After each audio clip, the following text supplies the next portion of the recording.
Patuloy ang pag-iikot ng mga mambabatas sa iba't ibang lugar sa bansa upang alamin ang pulso ng mga Pilipino hinggil sa Anti-Political Dynasty Bill. Isa lang ang panukalang ito sa mga prioridad ni Pangulong Ferdinand R. Marcos Jr. na maipasa. Yan ang sentro ng balita ni Vel Custodio. Nagsagawa ng nationwide public consultation ng House Committee on Suffrage and Electoral Reforms para sa anti-political dynasty measures. Bahagi ang anti-political dynasty sa mga priority bills ng Legislative Executive Development Advisory Council o LEDAC sa ilalim na administrasyon ni Pangulong Ferdinand R. Marcos Jr.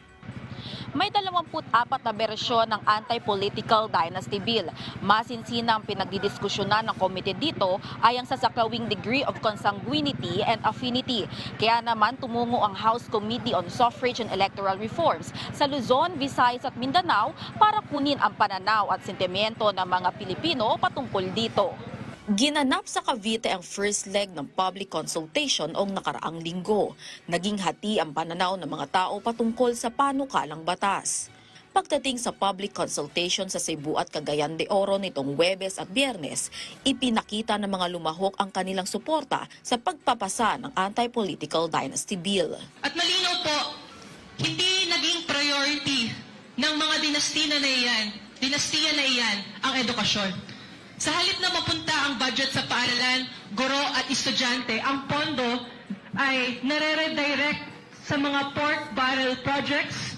Ang pondo ay ginagamit sa mga infrastructures na magbe-benefit ng political visibility para lang sa mga pangalan ng mga corrupt na officials na ito. Mungkahi naman ng isang residente ng Cebu na wag lang ituon ang diskusyon sa degree of relationship, kundi maging sa succession nito. Dapat din patawan ng kriminal na parusa ang lalabag sa naturang panukala kung sakaling maisabatas na ito. Dinagsa naman ng public consultation na isinagawa sa Cagayan de Oro kahapon. Aabot sa 1,650 Mindanao ng lumahok dito kung saan pabor ang mayorya sa pagbuwag ng political dynasty. Sumentro ang konsultasyon sa sasaklawing degree of consanguinity at affinity. Why fourth? Why?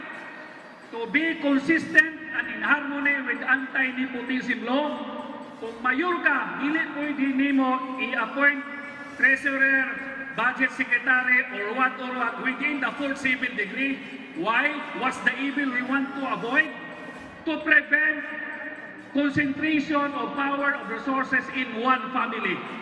Bagamat pabor ang karamihan na pagbawalang tumakbo ng sabay sa politikal na posisyon ang hanggang 4th degree of consanguinity o mga magkakamag-anak hanggang sa pinsan, grandnephew o niece at great aunt o uncle, binibigyang konsiderasyon ni Committee Chairperson Zia Alonto Adyong na saklawin lamang nito ang hanggang sa 2nd degree of consanguinity o pagbabawal sa pagtakbo ng sabay hanggang sa apo, lola, lolo at mga kapatid. Hinihikayat din ng komite na magsumite ng position paper ang mga LGU, private sector at maging ang mga pribadong individual patungkol sa panukalang batas para sa mas maayos na implementasyon kapag naisabatas na ang anti-political dynasty bill. Target ng komite na maitatag ang malinaw na batayan sa panukala bago mag-undas break at maisama ito sa State of the Nation Address ng Pangulo. Vel Custodio para sa Pambansang TV sa Bagong Pilipinas.